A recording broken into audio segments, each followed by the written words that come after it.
Welcome, one and all, to the Magic Music Podcast. I'm your host, Joseph Matthew, and in this series, we will be discussing various occult and esoteric practices in music, art, and culture. So sit back, relax, and let's explore the unknown together. Enjoy. So archetypes in them are shared across humanity. People have very similar experiences,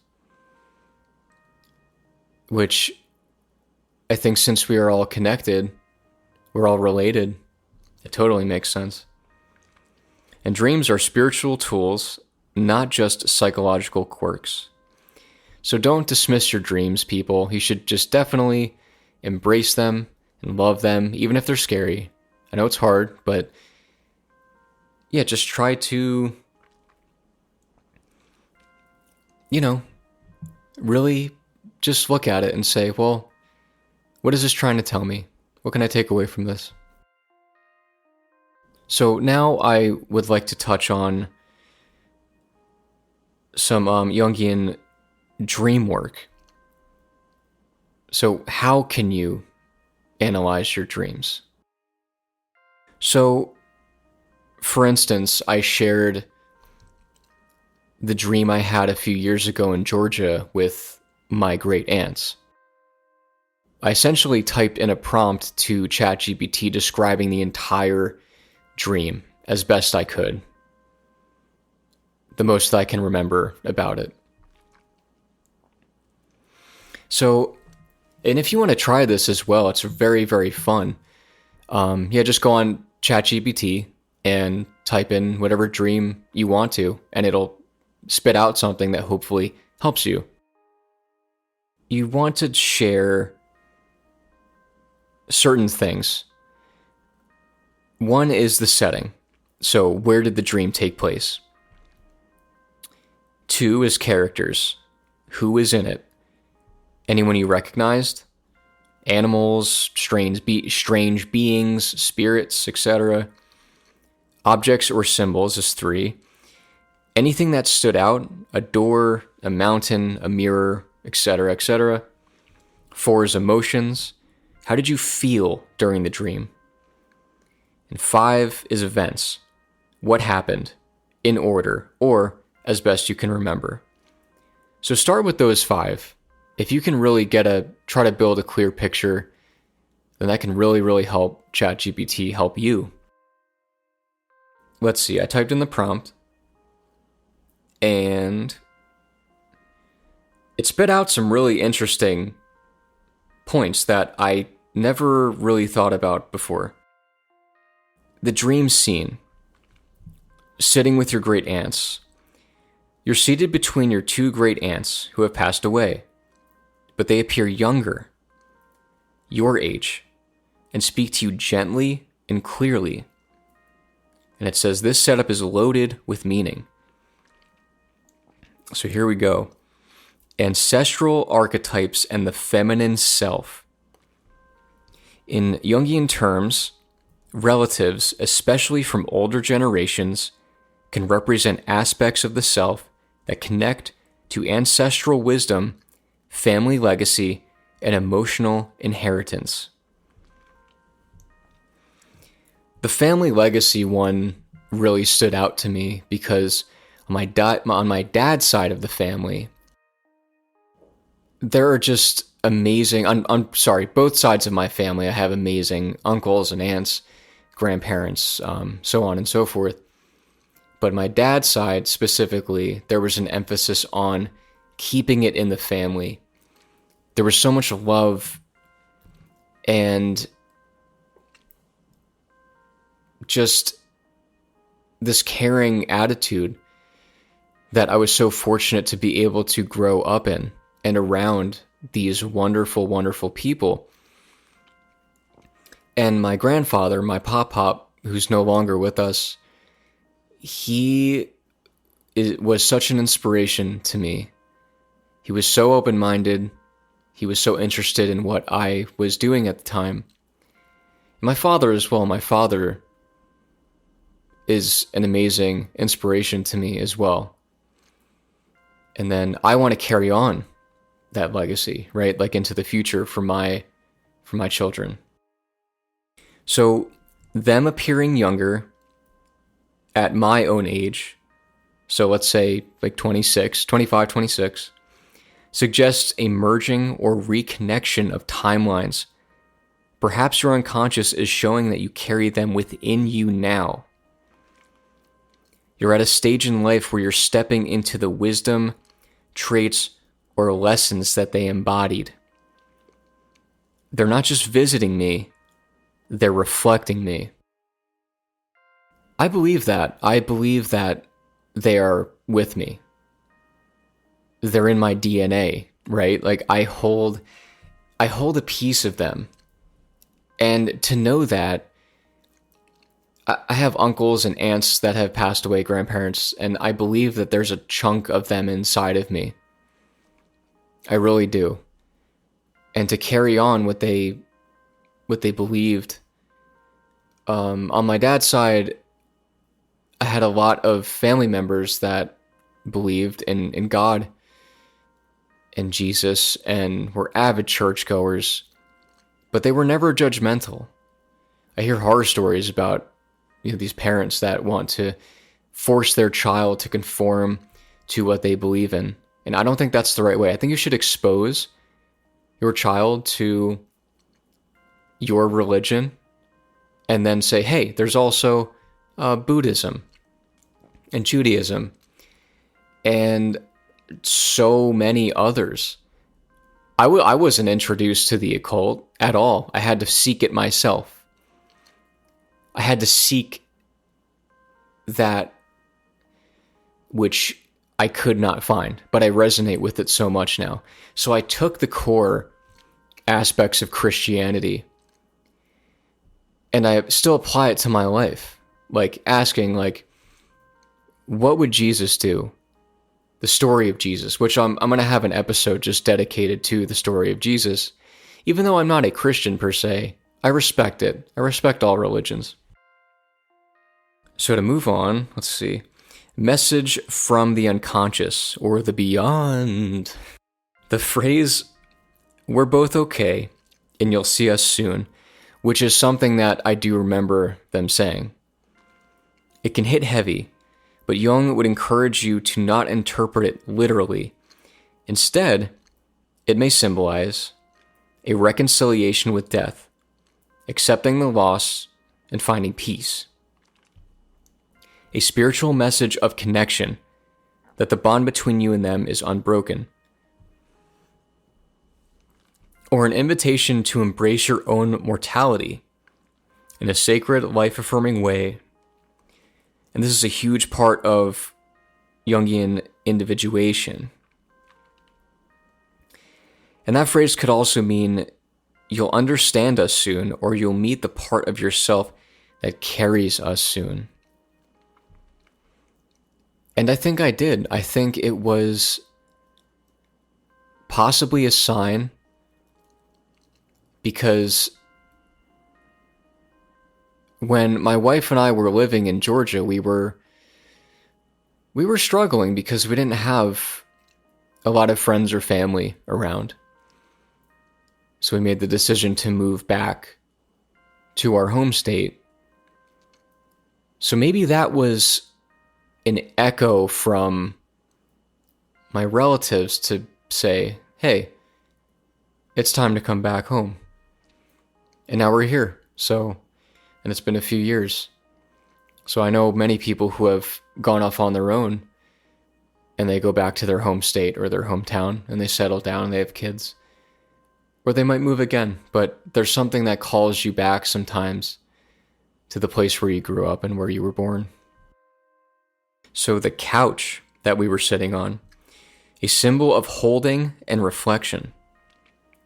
So it says, you're all on a couch, soft, intimate, and domestic. In dreams, a couch or sofa is often a space of conversation, support, inner stillness, or even therapy. Which I do not go to therapy, but I may in the future. Still thinking about it. Let me know if you guys go to therapy and how it's helping you. My wife goes to therapy. She says it helps her a lot. But I don't know if I have anything in my life that's really stressful right now. I've gone through a lot of stressful things in my life with my house and different things over the years. But as of right now, I think I might hold off for a little bit, but yeah, we'll see.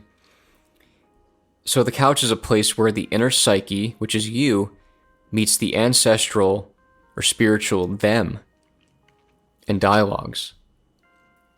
So it's almost like a safe meeting spot where you can both transcend into. That's the place where you're going to feel most comfortable, whether in a couch or a bed or in a house. And it was in a house, and I think that's very telling. They were always very warm and kind to me. So it was very, very familiar. So the takeaway is that this dream may be an initiation. It reflects a moment where your unconscious is presenting a deep truth. You are now in a phase of integration. You're being shown that those who came before you, especially women, with meaning in your lineage, are still part of you, evolving with you.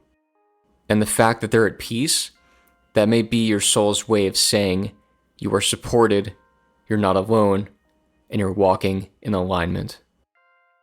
When I woke up from that dream, I felt sadness, but I also felt warmth and love. It might have been a part of me that didn't mourn their deaths properly or other family members' deaths, and I bottled it up and it just all flowed out in that one dream of just a surge of emotion. Yeah, this is fascinating stuff. Stuff that I didn't think about before. How can dreams be applied to songwriting? And I know we touched on a few examples of musicians doing this, taking what they learned in a dream or what they saw or what they heard and writing a song or a riff.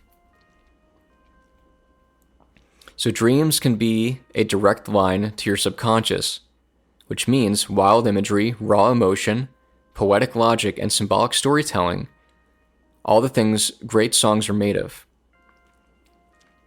So here's how you can apply dreams to songwriting. And this is something that I've never done before, but I would definitely like to try. So 1, you can mine dreams for lyrics and imagery. Dreams don't follow rules. They serve up surreal metaphors and emotional truth. That makes them perfect for songwriting. So dream line to lyric. If you wake up with a strange phrase or snippet, just write it down. Just keep a journal on your nightstand with a pen ready to go. So you can just roll over, grab it, jot it down, and there you go.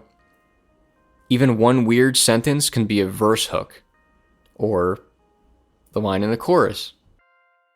Use dream logic. Don't worry if it makes sense. Lean into the mystery. Lean into that mysticism. What does this mean for myself, and what can it mean for my fans and for other people?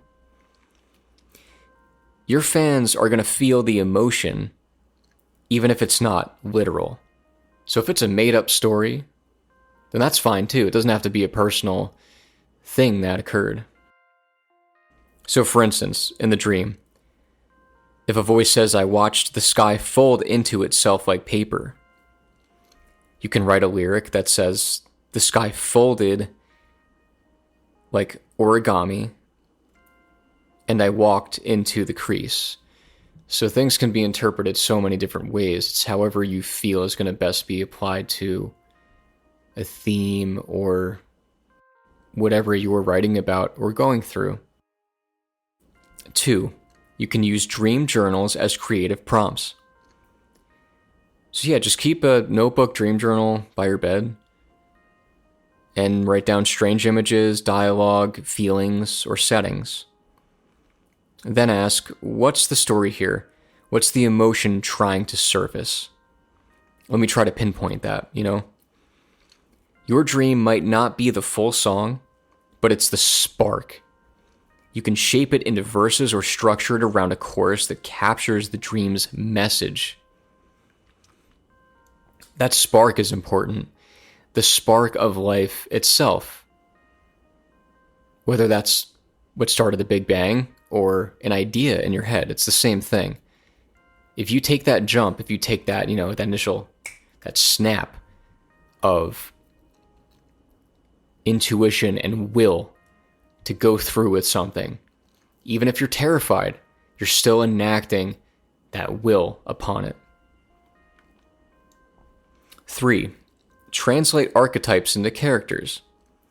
Jung-style dreams often contain archetypes, like the shadow, the guide, the lover, the inner child, etc. These can become vivid characters in your songs. If you see a shadow figure, it might become the villain or a ghost in the song. If it's a dream lover, it could be an idealized version of intimacy or longing. There are so many love songs that I thought they were so corny when I was younger, but now when I listen to it, I go, wow. Like, I love the band Sade. And there's this whole stereotype about them. It's like, you just listen to Sade when you're going to have sex or be intimate with somebody. But I bumped Sade in the car. Like, The Sweetest Taboo. It's a masterpiece.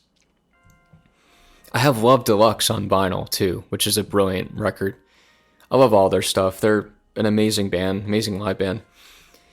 So if you see a spiritual guide, maybe they sing you a truth and you haven't owned it yet. Like there's some kind of wall that's up, and if you write it down in real life, then that wall will come down. 4. Dreams equal emotional blueprints. Sometimes you don't remember the full dream, but you remember the feeling that you had. Use that emotion as your production guide or melody inspiration. Did the dream feel heavy? Use a slower tempo, or maybe write in a minor key. Was the dream mystical?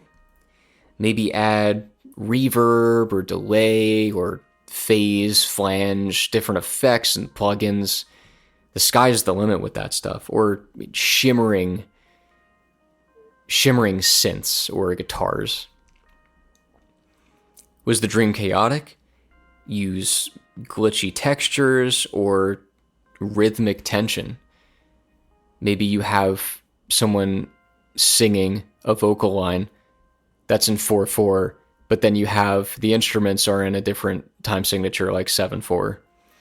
That could be kind of interesting as well, how they intertwine and circle back to the same point of reference, maybe. 5 is lucid dreaming and song incubation. So get a little weird with it. Get a little esoteric. Who gives a shit? Before sleep, ask yourself, what melody does my soul want to sing tonight? Are you anxious? Are you calm? Are you jealous? Like, what's going on in your life? Like, what message do I need to turn into my music?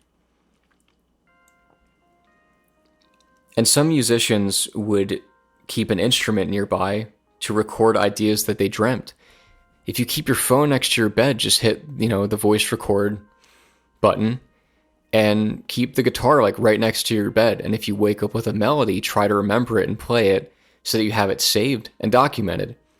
And then a month later, if you're sifting through your voice memos, which I have many of and many song ideas, you might find that specific one and just run with it, or it fits into what the drummer was playing, something along those lines. So we talked about, real world inspiration like Paul McCartney, dreamed the melody for Yesterday, Billy Joel, drummed full chord progressions. Tori Amos is a brilliant pianist, brilliant singer. I suggest you check out her music. She often writes songs from dreamlike or subconscious states. And the great Tom Waits once said he hears songs in his dreams like they're coming from a ghost-like radio station. That's creepy as fuck. So yeah, let's try to conjure a song from the subconscious. It's part ritual, part creative exercise. It's designed to take a dream fragment, emotion, or image and spin it into a song form. So you'll need a notebook or a digital document. You can use your laptop if you want, or your phone. Optional is instrument, voice recorder, or a DAW, digital audio workstation like Logic Pro or Pro Tools or even Audacity. They have some really good free ones out there. And last but not least, a quiet vibe or candle to set the mood, if you're into that. So step 1 is to recall a dream fragment. Think of a dream that you've had. It can be recently or a few years ago, something that kind of stuck with you. Ask yourself, what was the strongest image that I saw? What was the emotion? Was there a line of dialogue, sound, or a symbol, perhaps? Step 2 is free write. So you can set a timer for about 5 minutes and try to write without stopping based on that dream image or the emotion that you felt. Let it flow. Don't be afraid to be messy. Don't be afraid to be raw. Just try to splurge everything out onto the page that you can. There's no right or wrong here. Just enact your will and get it down on paper. Don't overthink it as well. I'm a big overthinker. So from me to you guys, don't overthink this. It's supposed to be fun. So here's some prompts if you get stuck. So for instance, you can say, in the dream, I felt like ... The couch was a place where ... If I could have asked them anything, it would be ... Just let your unconscious mind speak for itself. Use the pen and paper as a vessel for the subconscious. If you think too much into it, it might not be what you want. And then you'll have to go back and correct things. So step 3 is pick a vibe. So translate the emotion of the dream into a musical vibe. If it's a peaceful dream, dreamy chords, 7 chords, really just lush, full sounding chords, or soft, intimate melodies with, beautiful textures imbued throughout. If it's mysterious, try a minor key or eerie textures, dissonance. Grief, but love can be bittersweet, folk, or indie ballad. Surreal can be, again, glitchy, ambient, or spoken word. If you're using an instrument, play with progressions or rhythms that feel like the dream. Try to get in touch with that part of you and let the dream manifest in reality. Step 4 is extract the song seeds. So look back at your writing and highlight vivid lines which can be lyrical gold, like a fucking gold mine, repeating ideas, and emotional anchors. These are your building blocks for your song or multiple songs. So for example, a dream line could be, they said they were okay and I'd see them soon. And a lyrical hook could be, they said they were fine and I'll find them in the quiet. But that's just an example. There's so many ways to spin that and so many words to use. But just write down what you feel is right in your heart. Step 5 is build your structure. Pick a structure to start shaping it. Verse, chorus, bridge, chorus, or a free form piece that builds organically from your dream. So like, what's going to be the chorus worthy emotion? Do you want it to start off sad and melancholic and then burst into very positive and uplifting chorus? Or do you want it to be the opposite? Start out really upbeat and then get really like ambient and maybe a little sad in the chorus, depending on the vibe, the vibe you want to be. Like, what's the message or the transformation that's happening throughout the song? It could be you could have a happy song that's just continuously happy throughout, or a really sad song that's really sad throughout. And this is optional, but you could name the song based on the dream. So dream titles can be killer song titles. Like, in terms of my aunts, it suggests couch between worlds, when the dead look young, soon, or folded sky.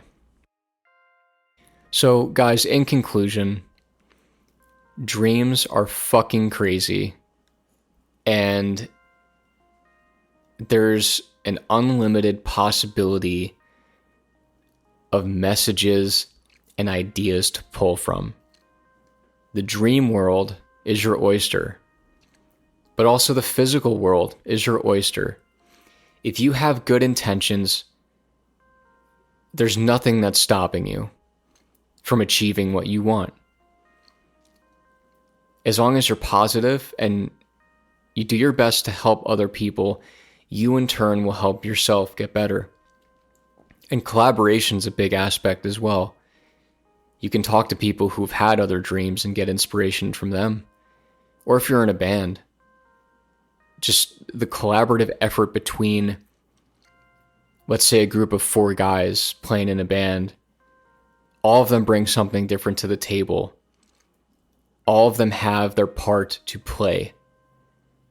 There are drummers that write lyrics, guitarists, just singers that write lyrics in a band.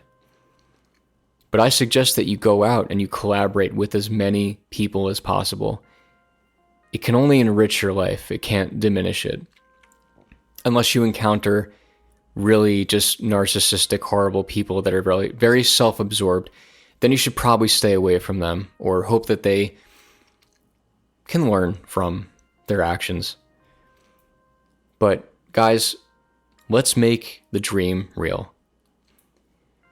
And I'd love to hear if you guys try this or have tried this in the past. You could just comment on the page, comment on the podcast. You can shoot me a text as well. I have the link set up on Buzzsprout.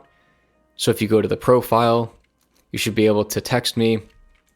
And in conclusion, I just want to say thank you so much, everyone, from the bottom of my heart for listening to this segment on dreams and all the different parts that I posted. And I also want to give a shout out to Joel from Sweetwater. I recently ordered a condenser microphone from them. It is the P120 condenser microphone, and I love it. It's incredible, and huge shout out to them and the team for making that a reality for me. So Thanks, guys. Thank you for listening, and I will see you next time.